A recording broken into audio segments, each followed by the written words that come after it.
Welcome back to another episode of Backbench Drivers. I'm your host, Matthew Fisher, and joining me today is Phillip Benwell, Chairman of the Australian Monarchist League. Welcome to the show, Phillip. Good morning. So, give a little introduction to the audience, if you will, about who you are and what your organisation is, if you wouldn't mind, please.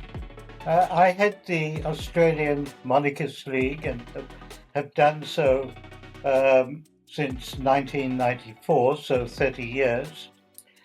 We are now the largest and most active organisation in defence of the Australian Constitution and have a large number of members, numbering in the thousands. And we are still extremely active and are now mobilizing to hand out flags during the King's visit, which is something we have done during visits of the Queen, the then Prince of Wales, the Prince William, and so on since 2000.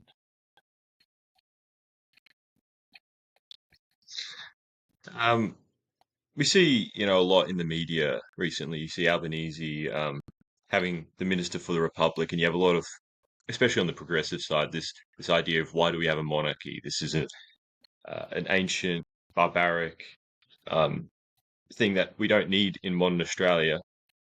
But why would we need a monarchy? Someone who's in England being the head of the Australian government. We support the system of constitutional monarchy because it is the best system to protect our democracy. You see, if we have a republic, the president will either be a politician or controlled and influenced and funded by politicians and big business. Here, we have a sovereign head of state who appoints an Australian as his representative. And the sovereign is above politics, party politics. He cannot be bought and he cannot be influenced. And he is there to ensure that the Constitution is maintained in all its working order. If we had a politician president, then he or she may bend to the will of a prime minister and would obviously have his or her preferences, which may be shown in the way in which the government operates. Here we have a totally independent system which cannot be bought and which is there to protect the Constitution and thus the democracy of the Australian people. That's why we support our system of constitutional monarchy.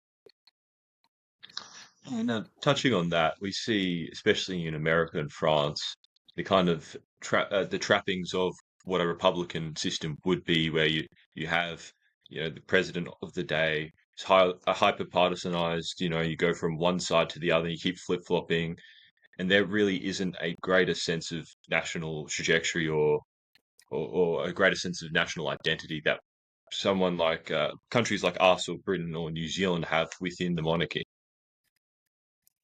Yes, that's correct.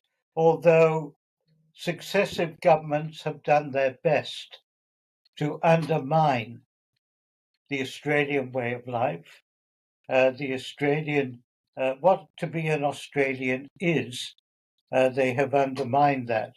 And we are not the same Australia as we were 10 or 20 years ago. We are far worse off because of our politicians. But just imagine the situation if they had total and absolute control. Exactly.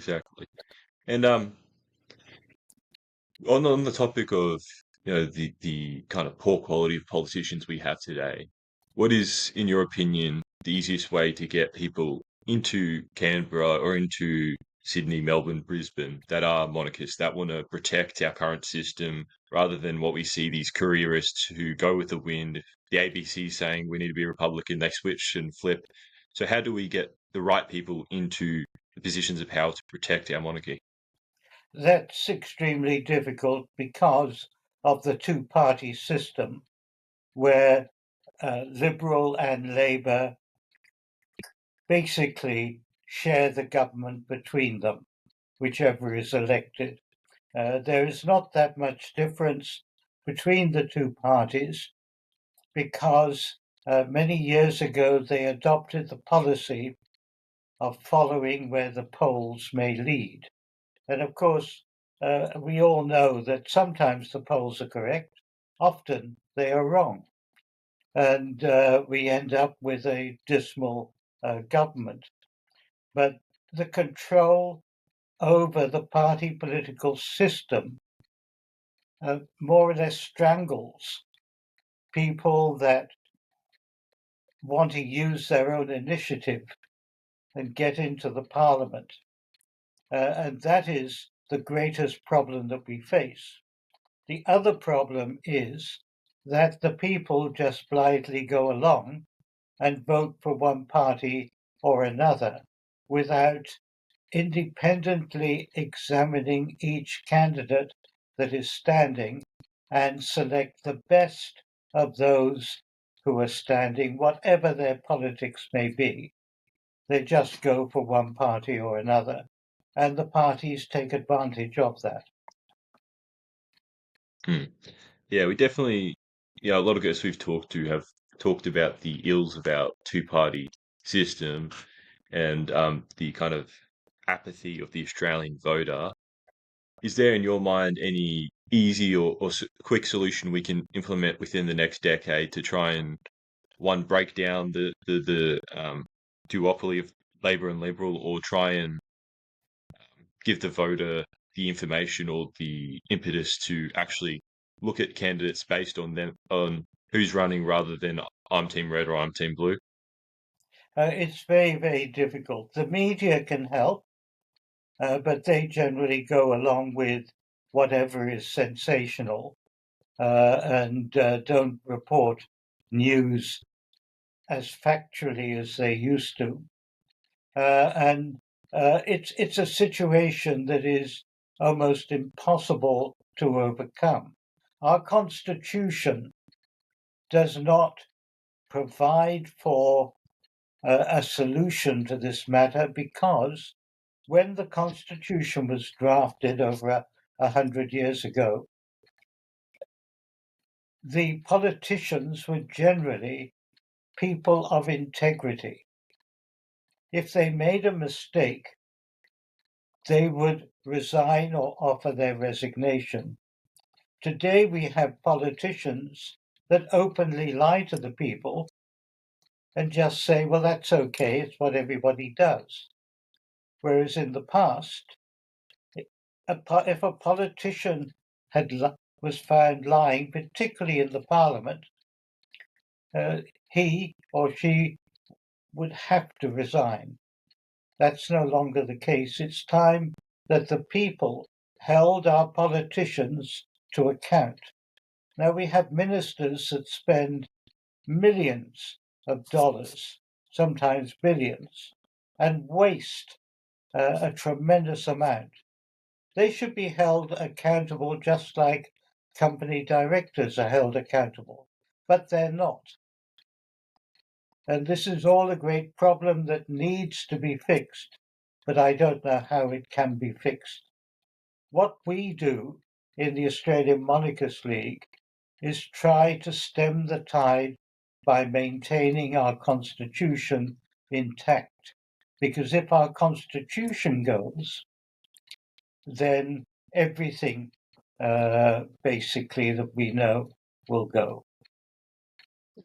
And we at the National Observer here, we fully support your work and think that any change to republicanism there's such a limited upside or potential benefits, but on the flip side, there is so much that could go wrong, so much that could destroy not only the political and social fabric of this country, but in a way that would be irreversible, at least for a couple generations.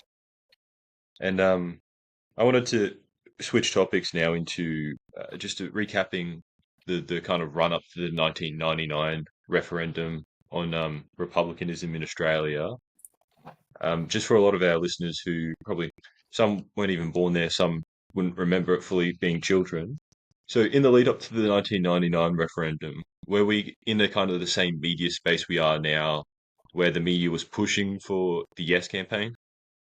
It was far, far worse. The entirety of the mainstream media was anti-monarchy. I was asked to become involved because the Queen Elizabeth was coming under intense attack. Paul Keating was the Prime Minister, because this goes back to 1991, 1992, when Paul Keating became Prime Minister and initiated his move towards a republic. I mean, if we did not have the safeguards in the Constitution, we would have become a republic then, if it was up to the Parliament. So we can thank our Constitution that we are as we are, because it puts the decision to change in the hands of the people, not in the hands of politicians. And that's very important to remember.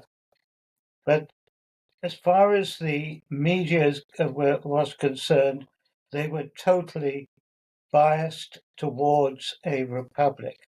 I mean, when I met with very influential people in the UK, they would say, "But you're going to become a republic. The entirety of the media says so." And I said, "The media may say so, but the people haven't spoken yet." And of course, when the people spoke, they rejected the republic. And that's important to remember. The same with the Voice campaign. The push towards a voice was enormous. You had the corporate sector supporting it, you had celebrities supporting it, you had most politicians supporting it. In 1999, it was the same thing, except the Liberal Party was neutral. We did not have the support of the Liberal Party in the Parliament, or even providing people for polling stations. Some branches did, but generally the Liberal Party stayed out of it.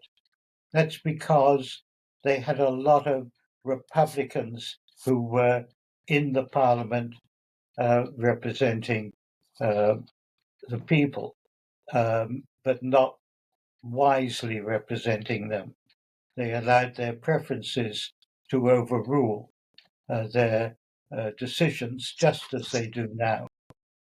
But the thing that really saved Australia at that time was the Labour vote, which people didn't imagine would come out in support of the monarchy. But Labour used to be the most monarchist of the political parties before Whitlam.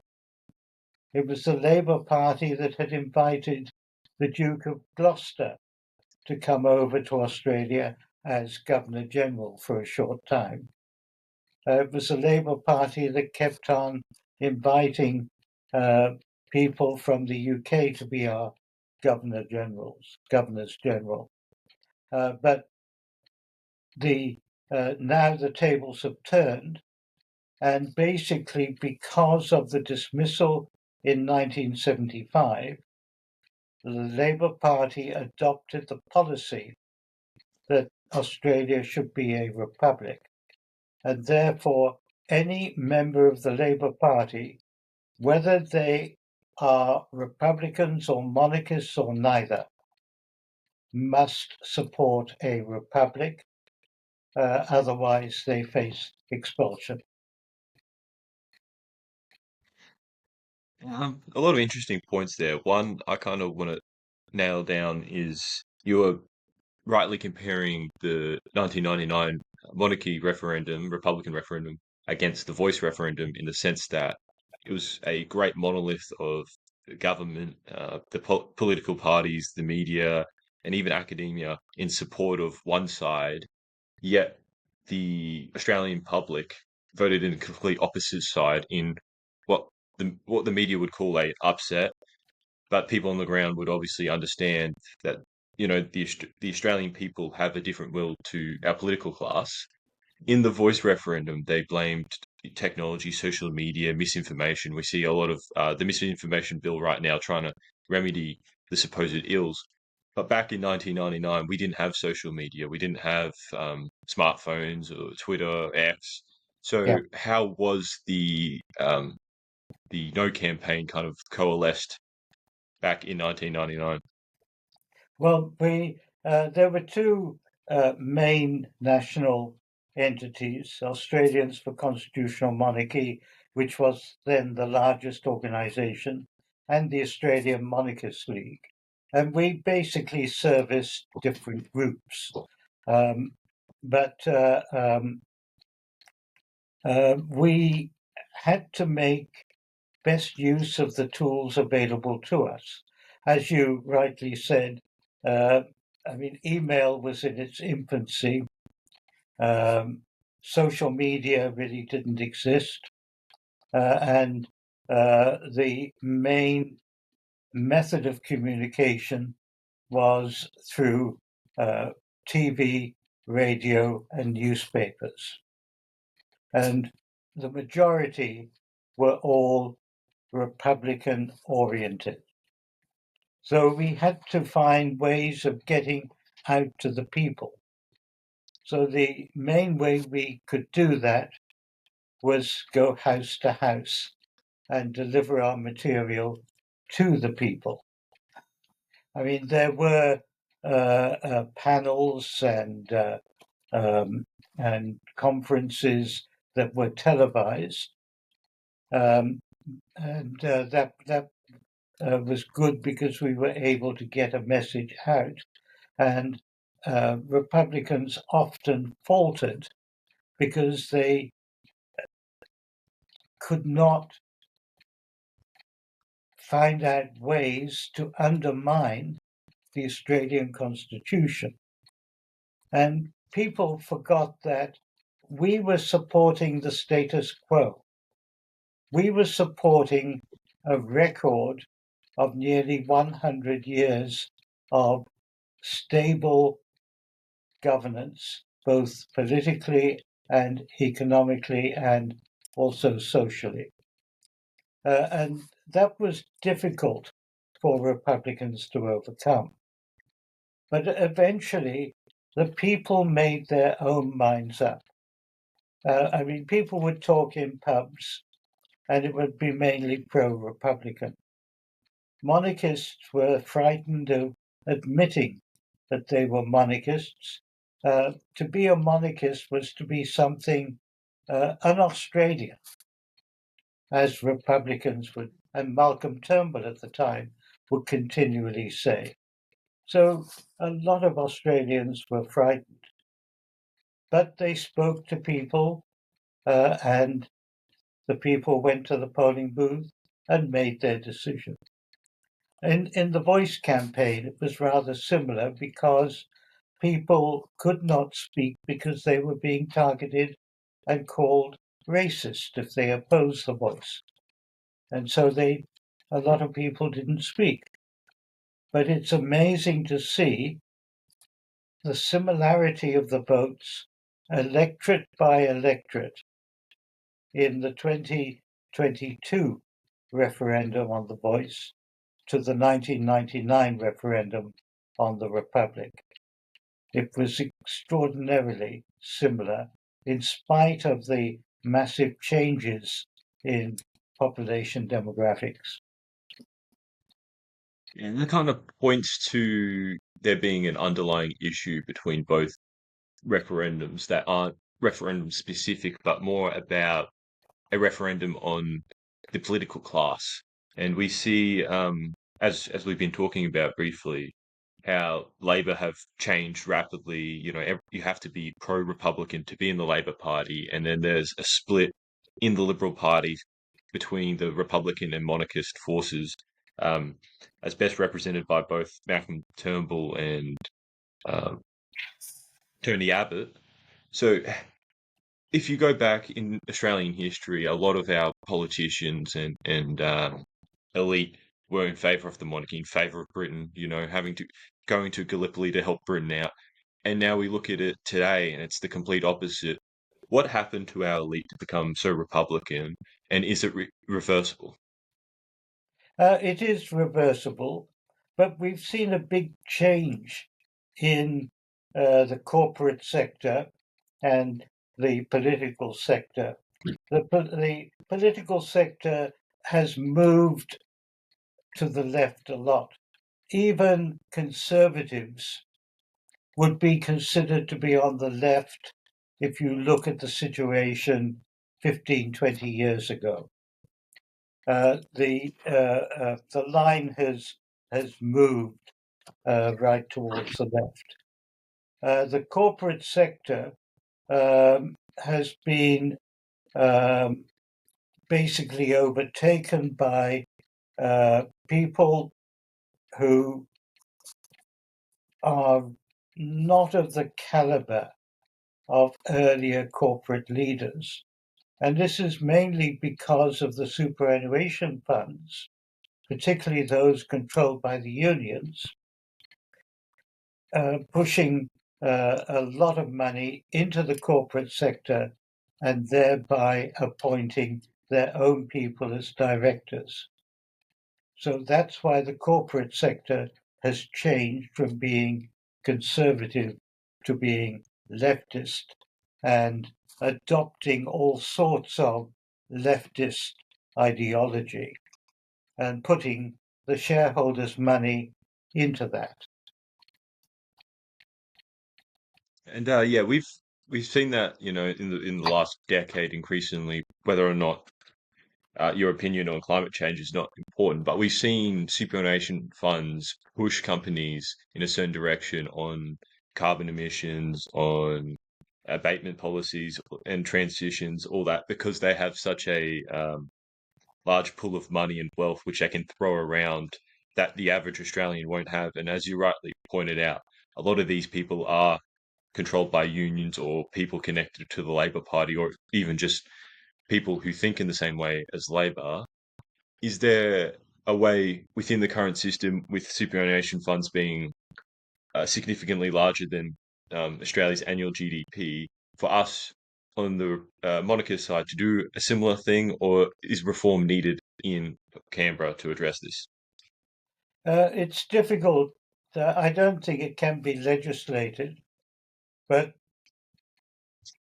what happens is they overreach.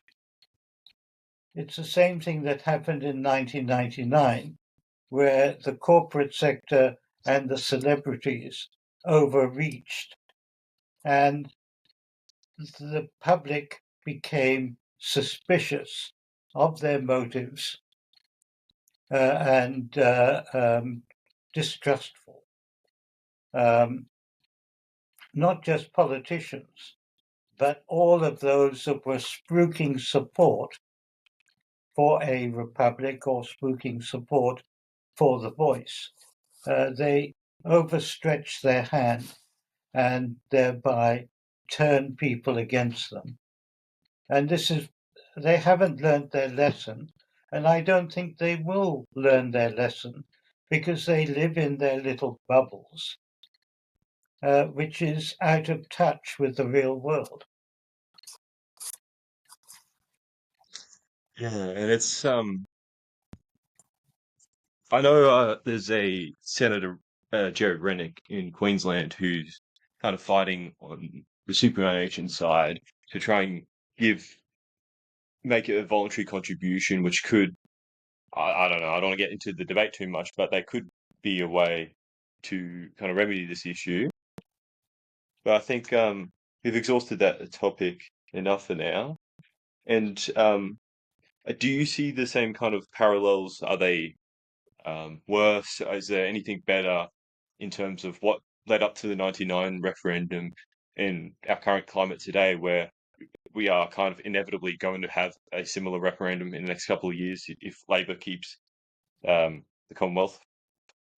Well, of course, the methods of communication, as we mentioned, have changed dramatically since '99.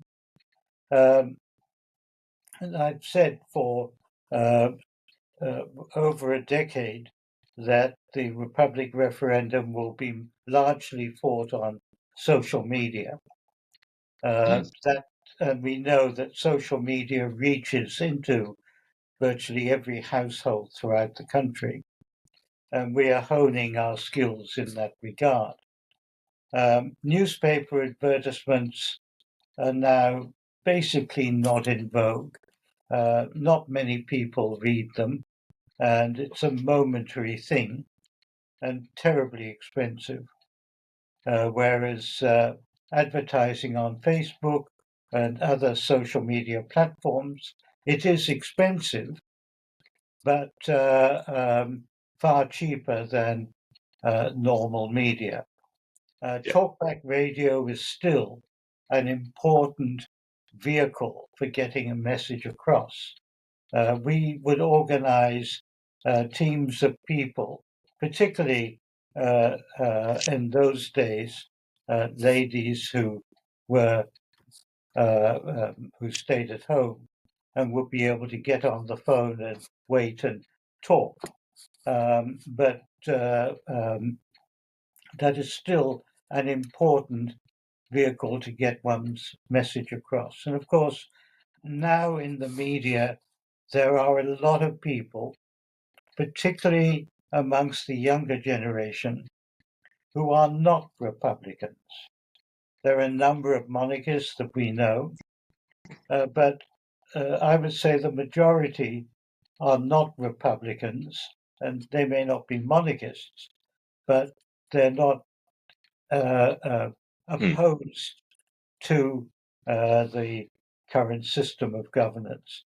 So it's a bit of a different scenario, but nevertheless, it's not easy because uh, on the monarchy side, we lack the funds needed to be able to manage, whereas the corporate sector puts a lot of money into the Republicans. I mean, some years ago, James Packer gave $250,000 to the Republican movement, and it was said that was just um, go away money.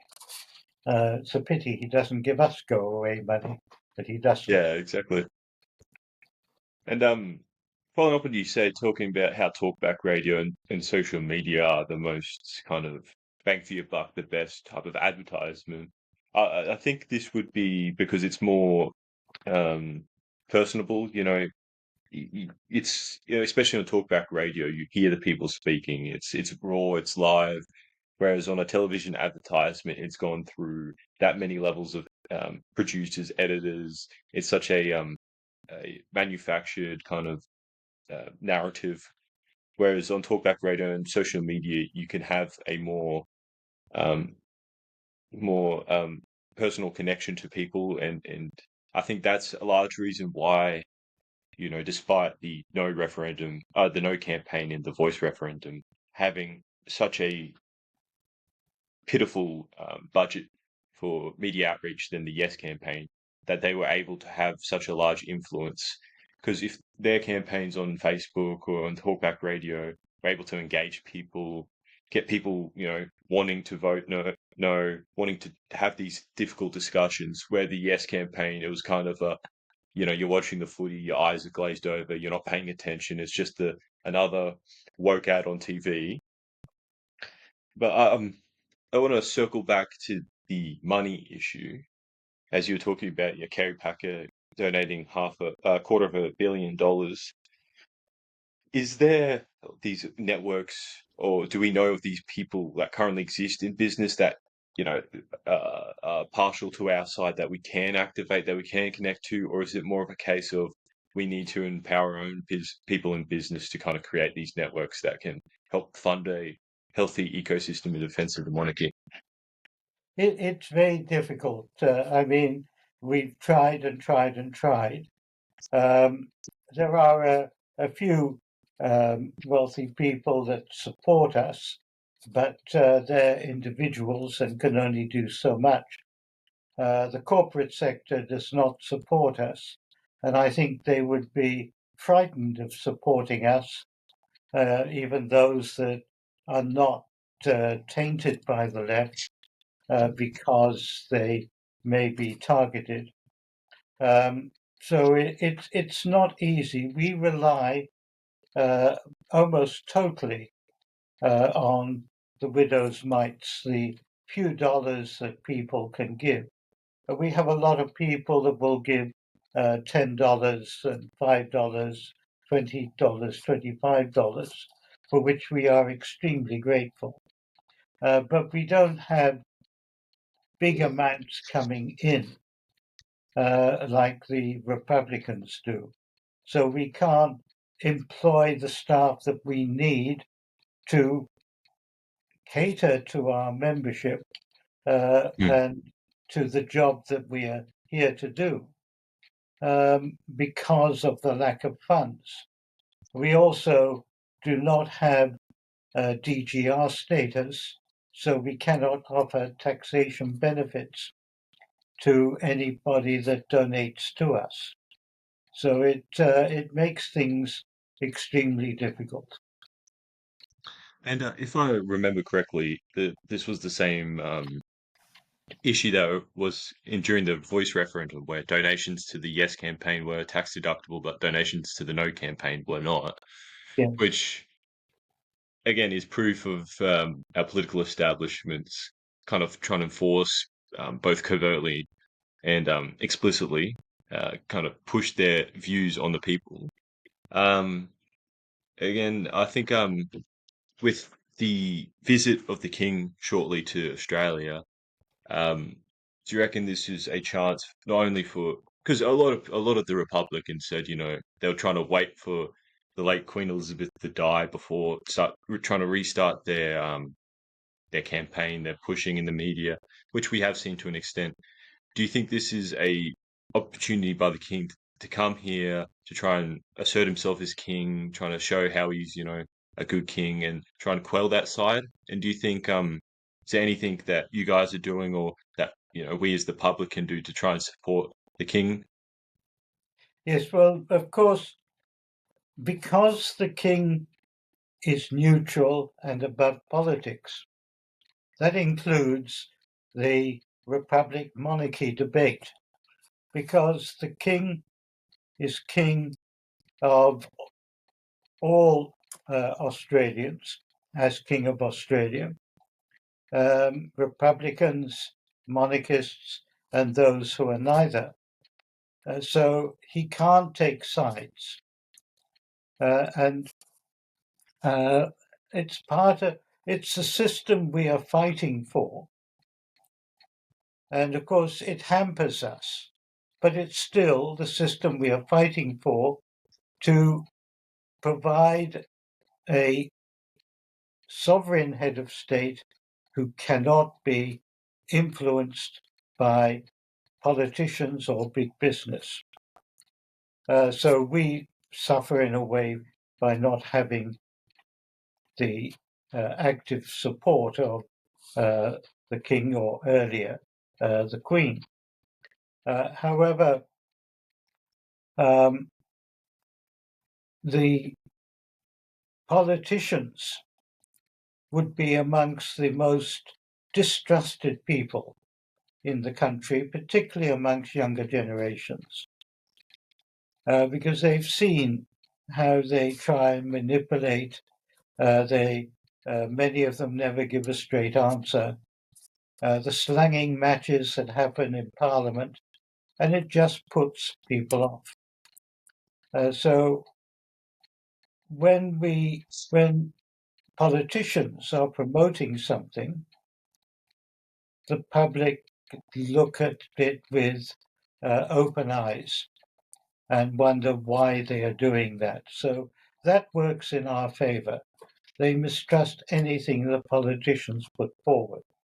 And of course, in the Voice campaign, it was almost totally the government that was pushing it instead of standing aside and letting ordinary people debate the issues. Because after all, the Constitution is dependent on the vote of ordinary people, not of politicians, not of big business, or whatever an elitist is. So in the end, the people generally win out, and that is what we fight for and why we need to get our information across. What we are doing in relation to the King's visit is what we generally do in relation to any such visit, and that is we distribute flags free of charge to those who gather to wave at the King, to see the King, to greet the King and the Queen. And I think that it's heartwarming to see a massive display of Australian flags being waved whenever the royal approaches. And that's what we do during royal visits. We understand the Republicans will be there with "Not My King" posters, which is really an insult and totally un-Australian, because the King cannot come to Australia without being invited by the government. A lot of people don't realise that. And Anthony Albanese extended an invitation. So the Republicans, with their "Not My King" posters, are really attacking the Prime Minister for inviting the King in the first place. And it's rude, and it shouldn't happen. It's never happened with Republicans in the past, but of course this is a new group that control the Republican movement, and therefore they are pursuing their aims with all they can put into it, but they won't succeed because they will look rather foolish when compared with us, who are just handing out flags, and there they are protesting. Yeah. And it's a good point you touch on about kind of the crassness of the political left, how it's over time they've tried to transfer it from what I've seen of the '99 referendum campaign, where they were quite respectful. You know, they put their position forward and whatnot. Yeah. And now you've seen go 2 decades later, the voice referendum, it's quite a lot of vitriol. They were calling people stupid, racist, this, that, these different pejorative terms. Um, and going forward, this was only going to get worse. So having organizations like yourself who put a positive message forward, who tell people that it's okay to have these thoughts, you know, they're not alone. It's an outlet for them. It's quite great, actually. It's brilliant. So tell, if you wouldn't mind, tell the people at home how to how to reach you, how to contact you, how to support you, anything like that. Thank you. The best way is to go to our website, www.monarchist.org.au, and there you'll see various ways in which you can support us by joining or by signing up to receive our messages, to donate. We are currently running a campaign to raise money for the flags, the thousands of flags that we are propose distributing both in Sydney and in Canberra, or to volunteer to hand out flags. The more people we have, the more flags we can distribute. So our website, www.monarchist.org.au. Thank you. No worries. That link will be in the description for the listeners, as well with our links to check out nationalobserver.co, and follow us on Spotify, YouTube, whatnot. Thank you, Philip, for coming on. Appreciate your time. Well, thank you for having me. Have a good week, everyone. Bye. Bye. Bye. Thank you.